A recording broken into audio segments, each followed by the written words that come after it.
Olá, boa tarde. Começa agora o programa Mercado Futuro. Eu falo ao vivo aqui do estúdio da Bolsa em São Paulo.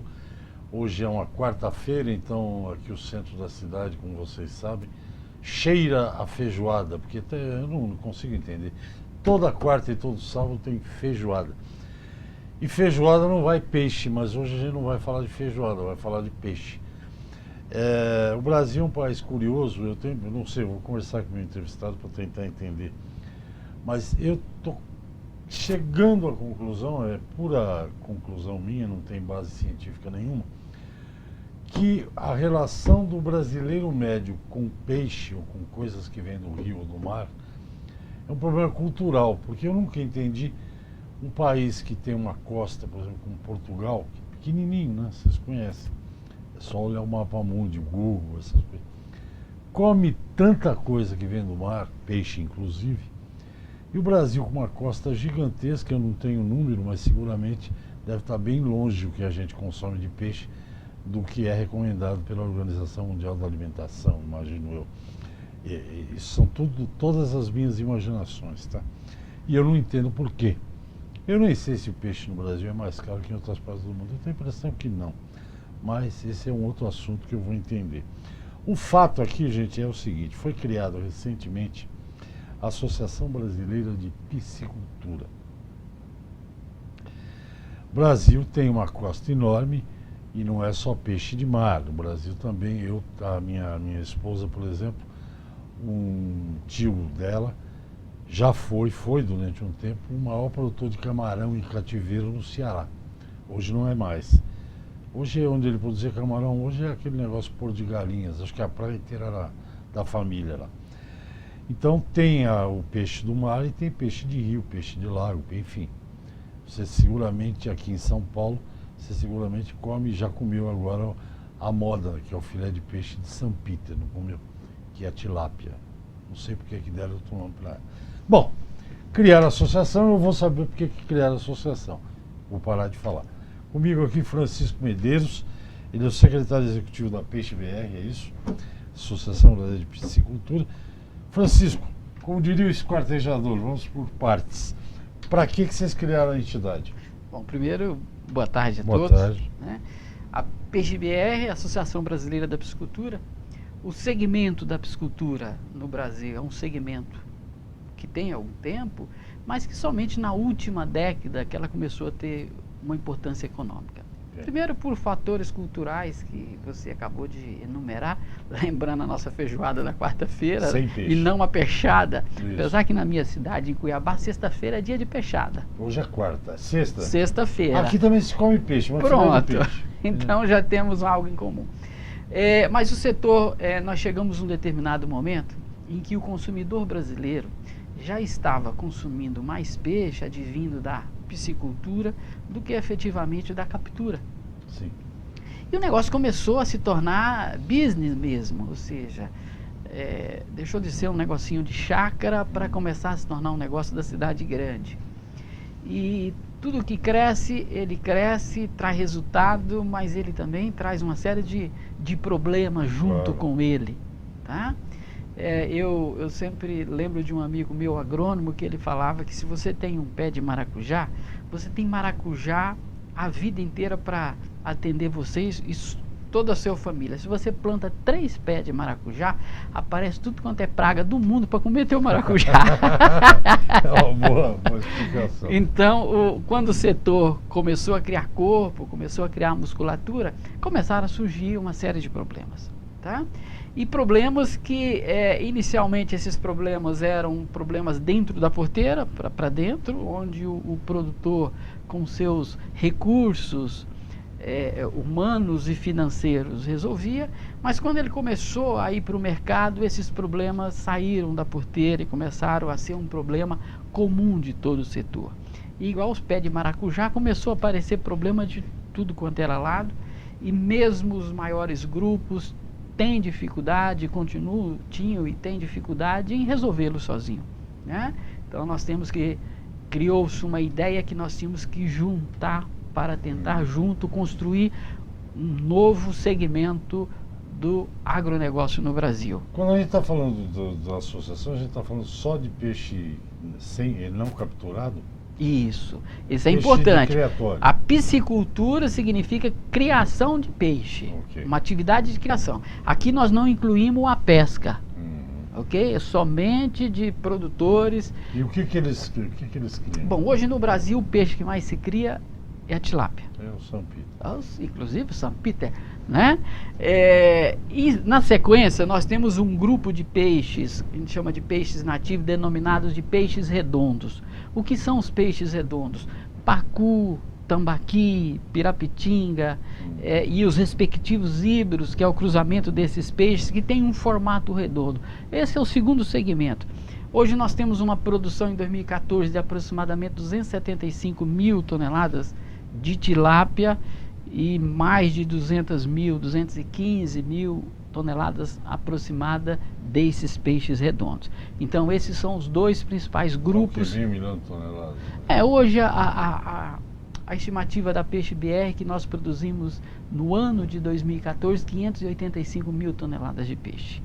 E onde que produz mais?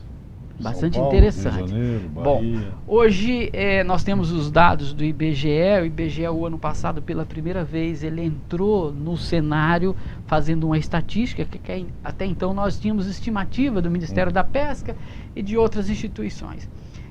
Hoje, pelos dados do IBGE, o maior produtor é o estado do Mato Grosso, tá? E aí nós temos na sequência o estado do Paraná, e aí tem um grupo, Paraná, São Paulo, né? Hoje a gente acredita que são os 3 principais produtores. Mato Grosso, Paraná e São Paulo. Tá? Sendo que o Paraná e São Paulo trabalham exclusivamente com a tilápia e o Mato Grosso com os peixes nativos, que é o redondo e o pintado. Que faz parte bastante da... Tem muito peixe, né? Tem pirarucu. Na Amazônia tem uns peixes ótimos. O pirarucu é um peixe que se investe muito hoje em termos de pesquisa, em termos de desenvolvimento, mas é um peixe que tem uma participação muito pequena na produção e comercialização do Brasil. Ele tem um impacto porque é um peixe grande, bonito, mas como negócio ainda é um pequeno negócio, apesar de todas as características importantes, organolépticas que ele tem. Ainda não é o grande negócio. Agora, já que você falou de organoléptico, o peixe em geral, eles são muito parecidos, sejam eles de mar ou de rio ou não? Não, tem diferenças. Tem muita diferença? Significativas. Do quê? De ômega? Do quê? Não, uma questão do ômega 3, ela é muito discutida. De gosto é tudo muito parecido, não é? Se você fizer o mesmo tempero para o peixe do mar e para o peixe de água doce, a diferença é bastante significativa. Então vamos jogar ping-pong aqui. Vamos. Por exemplo, salmão. Sim. Não sei se cria no Brasil. Não. O salmão chileno tem gosto. Tem um outro salmão que tem por aí que não tem gosto de nada, só tem cor. Sim. Eu não sei de onde é. Nós temos às vezes 2 aspectos importantes, que um é o peixe fresco e o peixe congelado. Tem diferença de Dá gosto? diferença de sabor bastante significativa. Quem que não tem gosto congelado? Normalmente, assim, é variável de peixe para peixe. Tem uns que quando você congela acentua o sabor e tem outro que desaparece o sabor. Então, o frio interfere nesse aspecto organoléptico do produto. Tá. Tilápia é o chance aí. Tilápia é um exemplo. Por que ela chama de São Peter? É um híbrido, é isso? Não, São Peter é o seguinte. 2 coisas. Primeiro com a tilápia. É o peixe de água doce mais criado no mundo. É o peixe que os japoneses adoram. O Éder deve gostar, o pai do Éder. Os asiáticos, os americanos consomem muita tilápia. A grande vantagem da tilápia... É o mais produzido no mundo? Peixe de água doce, sim. Cultivado, né? Uma das grandes características é a questão relacionada ao sabor. Ele tem um sabor muito suave. E todo aquele peixe que tem um filé de sabor suave, ele se adapta a qualquer culinária local, porque vai depender do tempero local. Sim. Ele não tem muita identidade própria. Essa é uma das grandes vantagens. Segunda vantagem, é um dos primeiros peixes que foram domesticados no mundo. Então já existe todo um pacote tecnológico de produção, de melhoramento, de arraçoamento, de manejo, ou seja, se conhece o bicho. Tá? E terceiro, o mercado. Com relação a St. Peter, é uma variedade de tilápia, ok? É tilápia do mesmo jeito, hoje é quase que uma tilápia gourmet, né? Mas é muito semelhante. Agora, voltando à associação, o objetivo dessa aglomeração, em função dos problemas, então no início do ano, agora, de 2015, reuniu-se os principais produtores do Brasil, e aí nós fizemos uma associação em que reunimos toda a cadeia produtiva. Então nós temos hoje as fábricas de ração, nós temos os produtores de alevinos, nós temos os produtores de equipamentos, os frigoríficos e os produtores, para que numa mesa a gente comece a discutir o setor e comece a alavancar alguns problemas que seguram o setor para que ele efetivamente possa dar um salto quantitativo bastante significativo. Você falou muito bem, a gente tem uma costa de mais de 8.000 quilômetros, nós temos os maiores recursos hídricos de água doce do mundo. Vamos dar um exemplo prático. A nossa produção de peixe, quando se fala de mercado global, ela é insignificativa. O Vietnã, você lembrou o Google, é um paísinho também pequenininho, de um tamanho de Portugal, produz 10 vezes mais peixe do que o Brasil. Cativeiro.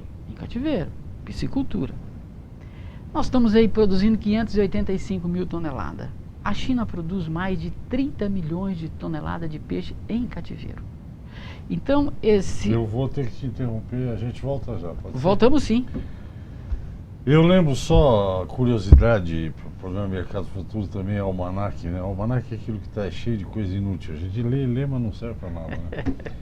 O Vietnã já ganhou guerra do Japão, da China e dos americanos, né? São pequenos, mas são ganheiros. Converso com o secretário executivo da Peixe BR, Associação Brasileira de Piscicultura, aqui o Francisco Medeiros. Voltamos em 30 segundos, até já. Ok, estamos de volta ao programa Mercado Futuro. Eu falo ao vivo aqui da Bolsa. Converso com o Francisco Medeiros, que é secretário executivo da Peixe BR, uma entidade fundada agora no começo do ano. Que, curioso, uma entidade que está juntando todo mundo da cadeia. O produtor de ração, o produtor de alevino. Alevino é o baby, é o que você compra. É o baby, a forma jovem. Alevino, a indústria, é isso? A indústria de equipamentos, frigorífico. Quem são os maiores? Porque eu só lembro de peixe de mar, cara, parece uma praga. Por exemplo, aqui tem uma empresa da costa aí que é atum. Você compra atum em lata, é tudo dele. Quem são os maiores produtores frigoríficos? Ora, os maiores... Tem marca? Não? Tem marca. Hoje, ao você se dirigir a um supermercado, hoje, os principais players da tilápia são aqui do estado do São Paulo. Estado de São Paulo.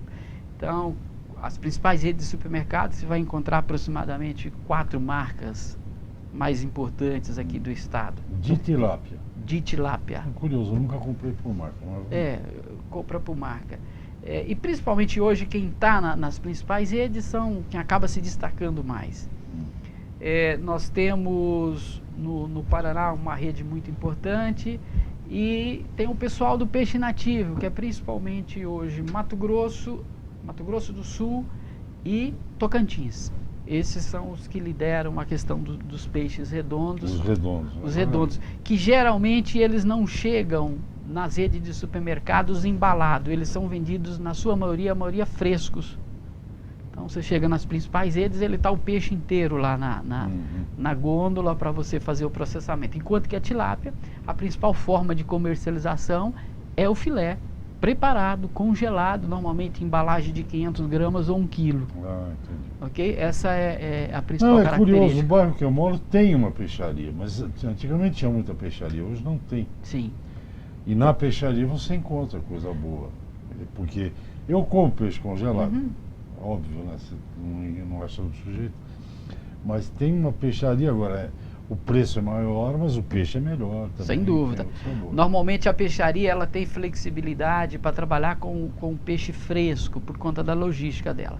O que aconteceu com a peixaria é o que aconteceu com os açougues de bairros, ou seja, as redes acabaram, esses estabelecimentos migrando para as principais redes de supermercados. Isso não tem volta. Não tem volta, não tem volta, porque o custo do frio é um custo extremamente oneroso. O peixe tem o problema do frio, que nem o suco de laranja. Você tem um custo adicional que é a energia elétrica. Nesse país, a minha subiu 80%, não sei a tua. igual.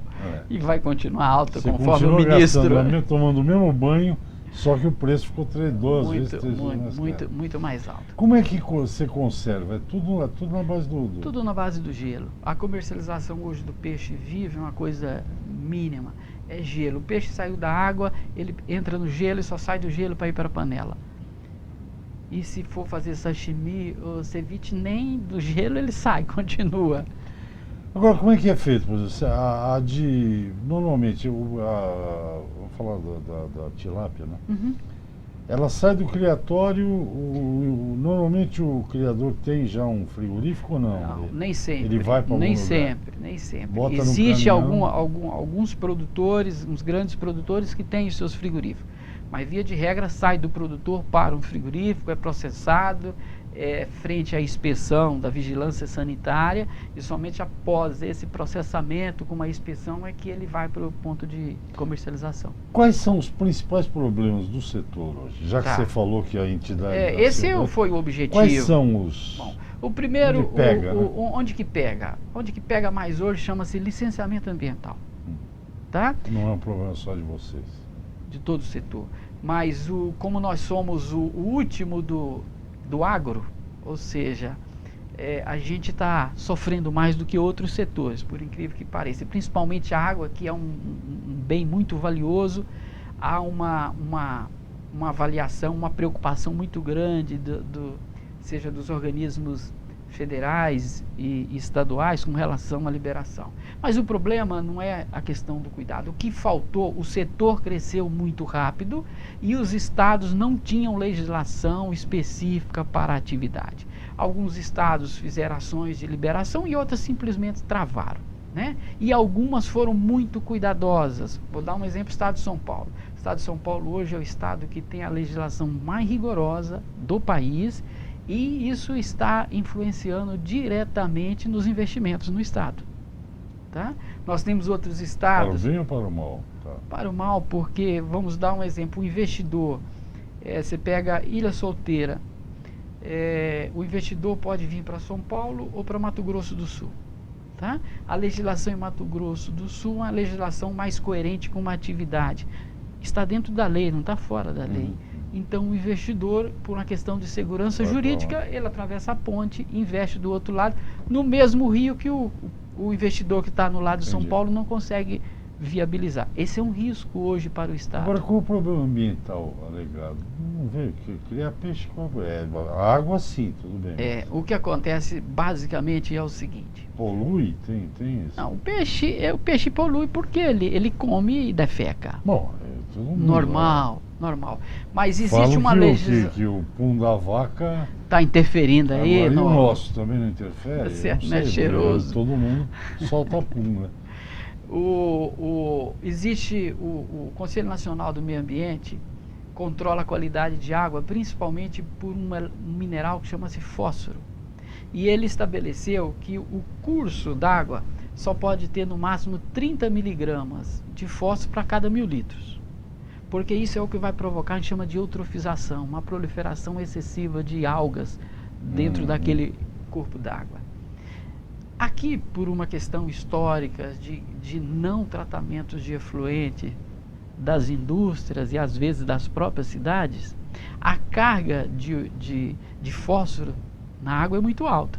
Aí o organismo que controla a água fala, não, você não pode pôr peixe porque aqui já saturou a quantidade de fósforo que eu podia colocar. Essa é uma primeira questão. Segunda, não, mas espera aí, quanto de peixe você vai criar? Eu tenho que deixar, eu não posso dar tudo que tem livre de fósforo para ser colocado na água para você, porque no futuro pode aparecer um outro negócio aí que precise jogar fósforo na água também. Então a gente vive esse ambiente e alguns estados fazem leituras diferentes com relação a essa questão ambiental, da gestão da qualidade de água. Então, problema ambiental é o maior problema. Hoje a Peixe-BR fez uma ação junto ao Ministério da Pesca. Tá? Nós conseguimos que o Ministério da Pesca trouxesse para o seu corpo os mesmos objetivos que tem a Peixe-BR, ou seja, trabalhar conforme a necessidade do setor.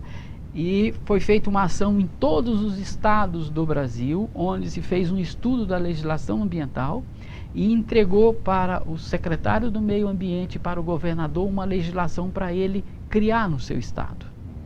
Então isso nós fizemos nesse primeiro semestre já de 2015. Alguns estados esse processo já começou a acontecer, mas nós temos uma caminhada muito longa a ser feita. Principalmente porque o crédito, que é um dos outros gargalos, o agente financeiro só nos libera dinheiro se tiver a licença ambiental. Se eu não consigo a licença ambiental, não consigo alavancar meu dinheiro com recursos dos agentes financeiros. Okay, esse é o principal problema. Francisco, vamos ao outro intervalo. Vamos. Francisco Medeiros, secretário executivo da PeixeBR, é a Associação Brasileira de Piscicultura. Entidade de nível nacional. A sede é onde? São Paulo, Brasília? São Paulo. Nós voltamos em 30 segundos para encerrar o papo aqui. Até já.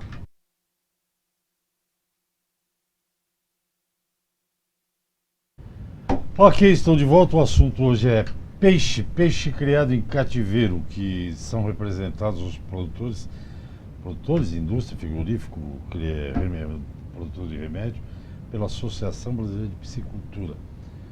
Mais fácil falar PeixeBR. Tem a de laranja é Citrus BR. Agora virou moda. Eu vou fazer uma de jornalistas BR. Se bem que jornalista não dá certo. Bom, antes do intervalo você falava do crédito. Sem licença ambiental não tem dinheiro. Se a entidade vai. Como é que fez aquele. Vocês prepararam um documento e levaram para os governos, para poder depois vir o dinheiro. Isso. Aí hoje nós temos trabalhado também junto aos agentes financeiros, principalmente BNDES, Banco do Brasil, Banco da Amazonas e as outras agências, no sentido de conversar com elas, mostrar o setor, porque dinheiro tem para o setor. Nós tivemos um plano safra que teve uma disponibilidade de 4 bilhões e meio de dinheiro e acabou sendo emprestado no máximo 1 bilhão. Por quê? Porque o agente financeiro, ele não conhece a atividade e aí, se eu não conheço, é risco. Então, hoje, um dos trabalhos é conversar individualmente com todos os agentes, levando para esses agentes financeiros todas as informações de que eles necessitam para reduzir o risco e fazer o empréstimo. A atividade essa de que você representa é lucrativa? É lucrativa. É lucrativa porque... Quantas toneladas de peixe se produz em 1 hectare? Não sei se tem essa medida. Mas... Tem, é uma medida básica. Hoje, para viver escavado, é na faixa de tanque, na terra, na faixa de 10 toneladas média nacional. Tem produtores com muito mais. E quando se trata de tanque-redes, que são os lagos das hidrelétricas, que é o grande potencial, somente no estado de São Paulo. Como é que chama isso? Tanques-redes. São gaiolas flutuantes. Porque você põe a gaiola dentro e ela fica flutuando lá na hidrelétrica com peixe dentro. E eles não escapam? Não, aí tem toda a tecnologia para que isso não aconteça. Só isso dava um problema. É uma gaiolona. E o peixe lá no meio, no Paranazão, em todas as hidrelétricas. A comida vai, alimenta-se diretamente no meio do lago, os peixes que estão lá. Nessas condições se produz até 350 toneladas de peixe por hectare. Eu ia falar um palavrão, puxa vida. Puxa vida. Então, nós precisamos desse recurso para a gente alavancar a produção, porque é muito caro. Hoje, um investimento para cada 1 tonelada, a gente investe R$4.000 em estrutura de produção, seja viveiro escavado ou tanque-rede. Isso significa um investimento lá na indústria de ração de R$700 por tonelada, significa que o frigorífico investiu mais R$3.000 para processar, né? E nós temos um custo de produção de 3.600. Então, assim, quando se produz 1 tonelada a mais, você alavanca toda a cadeia produtiva, todo mundo tem que fazer investimento. Hoje a PeixeBR trabalha para que nos próximos 6 anos a gente dobre essa produção. E para dobrar essa produção nós precisamos aí de aproximadamente 7 bilhões para fazer esse negócio acontecer. Quanto é que o brasileiro come de peixe per capita? De 10 a 11 quilos. Quanto é, né, que é o OMS? Preconizado em torno de 13 quilos aproximadamente. Ah, estamos perto. Mas nós temos um problema. Fazendo terrorismo aqui. Nós temos um problema. Essa média está alta por conta da região norte. Região norte come 40 quilos. Isso, essa é a história. O brasileiro come 40 quilos de carne de frango por ano. Eu, o Éder, come uns 120. Correto. Tem cara que não come nada. Então a gente precisa aumentar, principalmente na região sudeste, o aumento per capita. Esse é o principal foco. Muito peixe? O norte não come, no norte sim, no nordeste que come-se pouco, precisa aumentar. No norte a principal fonte proteica hoje é o peixe. É o peixe. E no centro-oeste aí, no matão aí? No centro-oeste, na região do Mato Grosso do Sul, está em torno aí de 15 quilos. No Goiás está baixíssimo, em torno de 5 a 7 quilos. Eu não gosto de carne. Por conta Já em Brasília se consome muito peixe. Brasília se consome peixe. Então existe, o que nós trabalhamos é no sentido que haja uma maior consumo nos bolsões, onde tem uma maior população e poder aquisitivo também para comprar esse peixe. Você precisa fazer isso, você chama marketing, Francisco. Isso. É isso que você está fazendo hoje. Exatamente. Coma peixe, é saudável, é bom, é gostoso. Então essas ações são ações assim que elas são fundamentais. E nós temos uma outra ação que é diretamente no Ministério da Pesca, que é em função da produção em gaiolas. Nós temos, já faz aproximadamente 10 anos que o governo federal vem fazendo processo de liberação de área nos lagos das hidrelétricas para produção, mas a maioria dessas áreas ainda não estão totalmente legalizadas. Então nós estamos fazendo uma ação junto ao Ministério da Pesca para que ele dê uma zerada nesses processos, traga principalmente segurança jurídica para você ter o documento da posse de uma área aquícola para produção e do licenciamento ambiental para que você vá junto ao agente financeiro pleitear os recursos que estão disponíveis hoje no Plano Safra. Para o Plano Safra desse ano, a aquicultura foi contemplado com 2 bilhões. Então, se a gente não resolver esses gargalos, nós não vamos conseguir captar esse recurso.